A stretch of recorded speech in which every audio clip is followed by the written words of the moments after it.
이번에는 종교적인 맥락에서의 청탁을 좀 얘기해 볼까 합니다. 통일교 같은 경우에도 이번에 이제 그 김건희를 향한 청탁 의혹에 시달리고 있는데 통일교의 수장 한학자 총재는 어떤 사람입니까?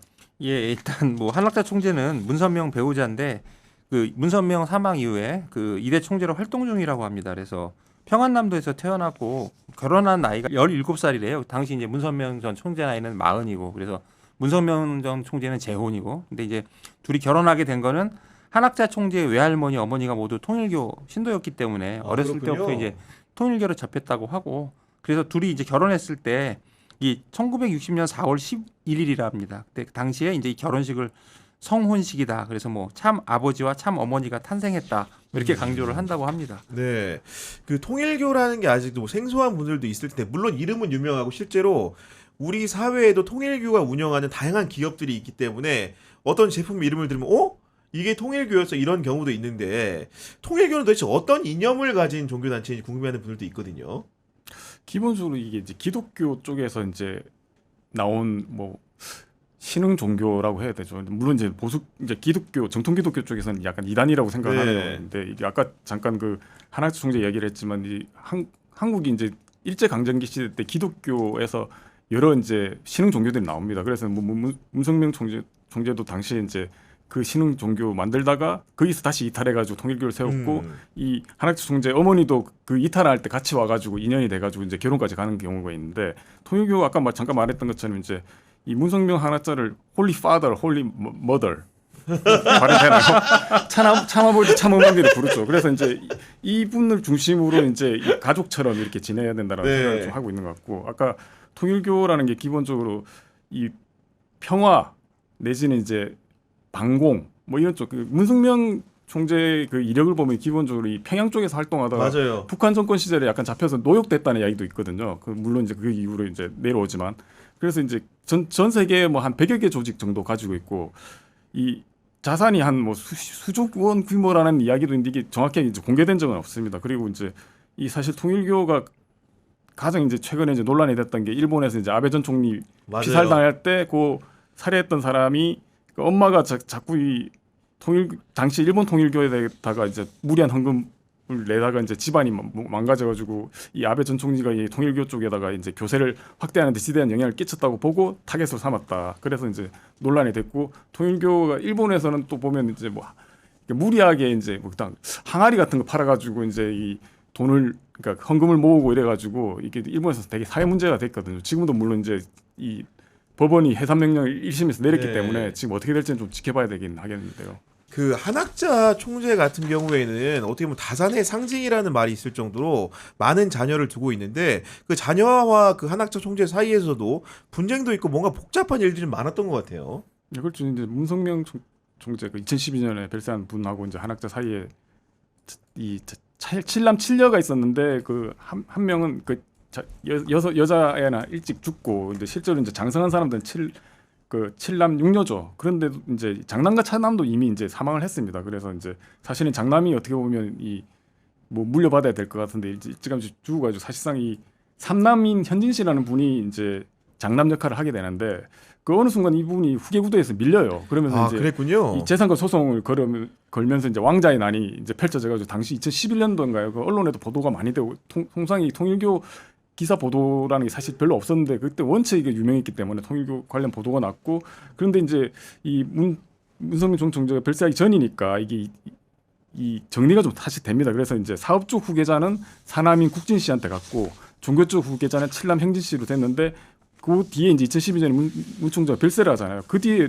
갑자기 이 사남하고 칠남도 실권에서 배제가 되면서 한학자 총재가 사실상 실권을 장악하고 그다음에 이제 측근들 요직에 배치해가지고 교단 운영하고 본인 이제 홀리 마더라고 하면서 이제 뭐 그 신자들한테 홀리 마더라 부르라고 하고 신자들 알겠습니다라고 하는 동영상도 지금 뭐 또 돌고 있고 뭐 그런 상황입니다 지금. 아니 정말로 좀 특이한 거라는 것은 통상적으로 이제 우리가 종교든 권력이든가 세습된다라는 거는 세대를 달리해가지고 예를 들면은 그 김일성, 그 다음에 김정일, 김정은, 김주혜 이렇게 가는 건데 여기는 문성병 총재 사망 이후에 한 학자한테 권력이 이약됐다는 게 굉장히 신기하게 느껴지거든요. 밖에서 보는 분들은. 그렇죠. 근데 왜 그렇게 됐는지 정확히 지금 뭐 이제 내부 사정이니까 최근에 제가 좀 이상하다고 생각했던 게 이거는 뭐 좀 말씀드리기 좀 뭐하지만 이 한학자 총재 그 당시 이제 왕자의 난이 관련해 가지고 2011, 12년도 기사가 있는데 그 뒤에 기사들이 사실 잘 없고요. 그 다음에 제목을 보고 클릭을 들어가면 삭제됐다고 계속 나오더라고요. 그래서 이게 뭔가 이제 이 기사가 잘못돼서 삭제를 요청했는지 아니면 또 다른 이유에서 삭제된지 모르겠지만 그 뒤에 통일교에 대한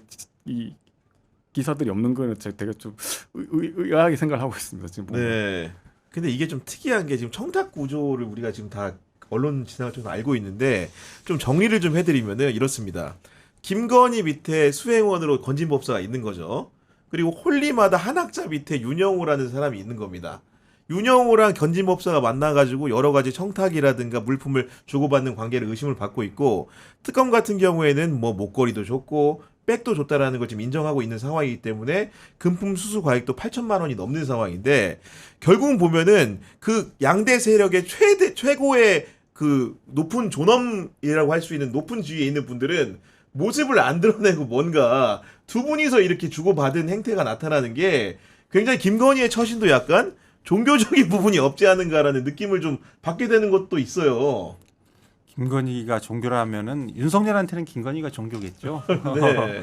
김건희가 종교가 아니라 김건희가 종교에 신취했으니까 하여간 종교라는 것보다는 본인한테 책임이 안 오기 위해서 자꾸 대리인을 쓴 게 아닌가 저는 오히려 이런 생각을 좀 해봤고요. 한학자 총재도 이번에 그 자기 금품 수수 관련해 가지고 금품 준 거에 대해서 자꾸 네. 의혹이 커지니까 자기는 관계가 없고 내가 지시한 적이 없다고 지시한 그렇죠. 적 없다 지시한 적 자르고 없다는 있죠. 거는 자기는 그냥 꼬리 자르기 위한 거고 한학자는 예를 들어서 이제 뭐 통일과 제가 어떤 곳인지 모르지만 신적인 위치에 올라가 있을지 모르겠고 김건희의 신은 윤석열밖에 없을 거고 그러니까 김건희는 윤석열에게만 신적인 존재였을 거고 그 나머지 집사들을 통해서 아니면 자기 가까운 사람들을 통해서 자기한테까지 안 오려고 치밀하게 좀 치밀했다는 표현이 좀 이상한데 계속 꼬리 자르기 위해서 위에서 자기는 내려다보면서 아랫 사람들을 이제 수화처럼 부린 게 아닌가 이런 생각을 좀 해봤습니다. 아니 그리고 이제 그 통일교 교단의 뭐 자금 규모나 이런 걸 말씀해 주셨는데 물론 정확하게 이제 그 선임 구조가 어떻게 되는지 모르겠지만 최근에 논란이 된 부분들을 보면은 그 갓 민정수석에서 사퇴한 오광수 전 수석 같은 사람을 사실은 정관 변호사로 사는 행태라든가 그 자문 변호사로 이제 고위 법조인들을 또 이렇게 그 뭔가 이렇게 두어가지고 이 사건을 모면하려고 하는 것 자체가 굉장히 어떻게 보면 종교적인 목적 성취를 위해 가지고는 돈 쓰는 건 좀 아까워하지 않는 것 같다. 이런 느낌도 좀 들더라고요. 보니까요. 네. 그렇죠. 기본적으로 지금 변호인단이 거의 뭐 웬만한 그 뭐죠 장관급 출신들 그다음에 정관 판사들 해가지고 뭐 네. 최근에 보니까 뭐 민중기 특검하고 개인적으로 만났다는 이야기까지 나오고 있어서 지금 사실 좀 이제 구설이 좀 오르고 있는 거잖아요. 그래서 뭐 지금 한학자 총재 소환 뭐 일이 빠르면 다음 주쯤에 그렇죠. 한다고 네. 하는데 이게 어떻게 될지는 조금 지켜보긴 해야 될 것 같습니다. 보니까. 그리고 그 아울러 가지고 통일교 간부의 그런 원정 도박 의혹 같은 경우에도 사실은 경찰의 수사가 진행 중이었다는 얘기가 있는데 그 경과는 좀 어떻게 된 겁니까?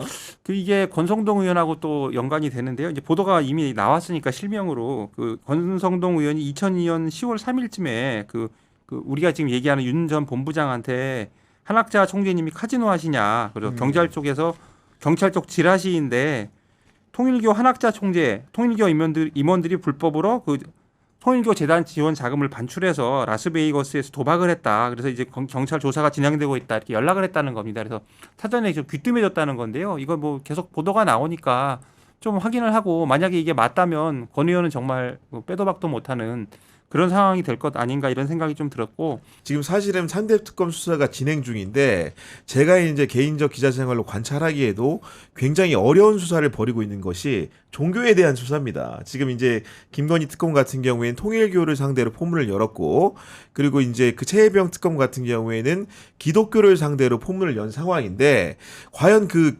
결말이 어떻게 맺어질 수 있을지 굉장히 기대가 되는 바가 있는 것이고 이를 계기로 생각해 보는 것은 우리가 흔히들 이제 그 중세 시대가 아니기 때문에 종교와 정치라는 게 떨어져 있을 줄 알았는데 지금 보면 뭔가 굉장히 가까운 부분들이 많이 들어오거든요. 그렇기 때문에 비단 이번 특검 수사 선상에 오른 일만이 그 문제였을까? 과거에는 이런 일이 없었을까? 이런 생각 해보게 됩니다. 이거는 아까 김진우 기자가 국가 조창 기도회도 얘기했지만 국가 조창 기도회도 사실 정권을 위해서 좀 안 좋은 그 기도도 많이 하고 부적절한 행동을 한 것들이 확인이 되잖아요. 그리고 제가 느낀 거는 일단 보수 기독교 개신교는 항상 보수 정당하고 밀접하게 관계가 있었습니다. 그래서 누가 대통령이 되거나 하면은 그쪽에 접근을 해요. 접근을 해서 미리 접근을 한다고 해요. 그래서 자기들이 필요한 거 있으면 얘기도 하고 뭐 관계를 맺어놓고 또 종교의 힘이라는 게 이 통일교만의 문제가 아니라 사실 어디 있는 종교든지 간에 그 동원력이 어마어마하잖아요. 그렇죠. 그러니까 네. 정치하고 종교를 떼어놓고 볼 수는 없는 것이라고 저는 생각을 하고 하다못해 그 국회의원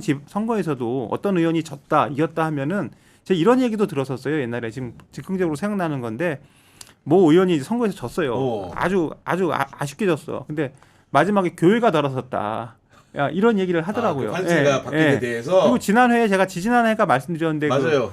그 누구는 안 된다. 주지스님이 그래서 그 사람이 떨어졌다. 뭐 이런 종교의 영향이 엄청나요. 그러니까 일단 현역 의원들 같은 경우에는 지역구에서 종교의 눈치를 살필 수밖에 없는 거고 더 큰 틀에서는 종교 우리나라에서 교회가 가지는 힘 아니면 뭐 어떤 종교든 가지는 힘이 어마어마하기 때문에 그거를 멀리할 수는 없는 겁니다. 그럼 어떻게 관계를 맺어야 되는지 이 건전한 관계가 되는지에 대해서가 돼야 되는데 지금 우리 눈에 들어온 것들은 종교가 자기들의 어떤 그 모든 종교는 아니지만 일부 종교가 특정 시기에 자기들의 이권을 위해 정치권에 접근을 하고 뭐 돈이 오간다든가 그런 부적절한 상황이 입증이 된 것이고요. 그래서 이게 단순히 통일교만의 문제일까? 이건 아니라고 봐요. 다만 이제 통일교는 너무 구체적으로 좀 비정상적인 권력에 접근을 한 것이고 또 기본적으로 자기들 그 이익 사업이 너무 구체적이었잖아요. 뭐 캄보디아 ODA, 뭐 YTN 인수 이런 것들을 하기 위해서 이제 접근을 했고 실제로 뭐 그런 것들에 대해서 좀 약간의 뭐 정부 차원의 지원이 이루어지거나 친윤 의원은 YTN 왜 팔지 않느냐고 국회 상임위에서 질의하는 이런 행태들이 이루어진 것을 보면 어쨌든 통일교의 로비가 어느 정도 먹힌 것은 맞고 그런데 윤건희 정권이 망함으로써 통일교의 로비가 구체적으로 드러나게 된 것이고 이거는 도저히 용납할 수 없는 국민들 정서를 받아들일 수 없는 이런 것들이기 때문에 규명을 해야 된다. 뭐 이런 식의 사고를 하게 됩니다. 다만 이제 종교와 정치의 문제는 우리가 이걸 그렇다고 이제 와서 발본색원하듯이 뭐 잘라내야 된다 이렇게 할 수는 없는 거고요. 네. 종교를 알아야 또 자기 종교도 자기 뜻을 전해야 되는 거잖아요. 네. 다만 이게 건전한 관계가 유지될 수 있도록 뭐 서로 노력을 해야 될 것이고 뭐 이제 가장 흔한 말로 이제 국민들도 눈 부릅뜨고 봐야 되지 않을까. 그리고 종교들도 이번 사건을 통해서 좀뭐 자기들 스스로 좀 내부적으로 반성하고 자정하는 그 과정이 있지 않겠습니까? 그러니까 그런 것들을 기대하는 상황을 기대할 수밖에 없는 그런 상황이라고 생각해요. 저도 어제 이제 점심자리에서 들은 얘기가 뭐냐면은 문재인 정부 때 코로나 방역 때문에 그 신천지하고 좀 갈등이 좀 있었잖아요. 근데 종교라는 게 얼마나 힘이 세냐면은 문재인 정부 때 이제 복무했던 사람한테 들었는데 끝까지 이제 그 쉽게 감염병에 걸린 사람들의 명단을 받기 위해 가지고 우리는 모르게 물밑에서 종교와 정권이 협상을 계속 하더라고요. 그래서 이제 이런 명단을 주기로 한다 만다 이런 식의 이제 얘기를 해야 될 정도로 우리가 통상적으로 종교의 외피를 입지 않았다고 한다면은 예를 들어 감염병에 걸렸는데 그런 정부의 지도에 불응한다? 가만히 놔두겠습니까? 훨씬 더 가혹한 조치가 있을 수도 있었겠죠. 그런데 이제 그런 부분들의 협상이 오고 갔다는 얘기를 들으면서 아 종교라는 게 정말로 유권자들과도 직결될 뿐만 아니라 굉장히 사람들의 생활에도 큰 영향을 끼치기 때문에 하나하나가 굉장히 조심스럽구나. 그게 꼭 이제 정치적으로 볼 수도 있고 또 믿으시는 분들이나 자기들이 힘든 일 있을 때 사실 종교에 의지하는 사람들은 많잖아요. 그리고 종교가 꼭 그렇게 나쁜 거라고 볼 수는 없는데 그렇죠. 다만 이제 우리가 종교가 사람에게 마음의 위로를 주고 그런 것들은 뭐 무시할 수 없습니다. 그리고 그게 이제 실체가 있고 없고는 믿는 사람과 안 믿는 사람의 차이니까 그거에 대해서 뭐라고 말을 할 수는 없으나 지금에 보이는 것처럼 이제 종교가 커지고 너무 과대화되면서 약간 이익 집단화돼서 보이는 이런 상황들에 대해서는 각자 반성이 좀 필요한 시기가 아닌가라고 조심스럽게 말해봅니다. 네. 뭐 이용 기자가 뭐 종교론을 되게 길게 되게 이야기했는데 문화부장 다운 발언이었어요. 네, 보니까. 뭐 약간 저도 뭐 감동을 먹었는데 조금 뭘 좀 덧붙이자면 아까 이용 기자 잠깐 뭐 이야기했던 모 의원 이야기를 하던데 그 같은 의원 같은데 그 의원을 제가 예전에 이제 만났는데 한번 꿇었다가 다시 이제 이 국회의원이 됐 그랬군요. 그 지역구 그 대형교회 이야기를 하더라고요. 그 대형교회 엄청 욕하더라고요. 욕을 하면서도 자기가 매주 어쩔 수 갈 없지. 수밖에 없다라고 한탄을 하는데 이게 어떻게 보면 이제 표를 생각할 수밖에 없으니까 이 정치인으로서는 어쩔 수 없다는 생각이 들고 또 하나 아까 이용욱 기자 잠깐 이야기했던 것 덧붙이면 이제 사실 정치에서 종교 뭐 근데 조사를 한다든가 하면 상당히 민감한 부분이죠. 그래서 이게 되게 조심해야 되고. 근데 지난번 뭐 이제 이 교회 압수수색 들어가고 이럴 때 이런저런 이야기들이 나왔는데 오히려 이제 이 이른바 그 네티즌들 반응들이라든가 젊은 층들 반응을 보면 이 정당한 공권력을 집행하는데 왜 그거를 교회라는 이름으로 내지는 뭐 다른 종교라는 이름으로 막느냐라는 얘기겠고, 최근에 이제 보면 젊은 이들 가운데 이 통계적으로 나온 걸 보면 이른바 신자 수들이 되게 줄어들고 있거든요. 그 줄어드는 원인 중에 하나가 이른바 이 종교가 이익 집단화되고 이런 젊은 사람들의 어떤 이른바 니즈라든가 이런 데 맞추지 못한 부분들이 있기 때문에 이 사회가 점점 변해가고 있는데 종교는 그럼 어떤 식으로 변해가야 되는 거냐. 이 기존에 과연 한국이 이른바 반공 이 보수에 맞춰서 왔던 종교들이 거기에 계속 그게 안주할 것인가, 이것도 어떻게 보면 과제라고 할 수 있는 거죠.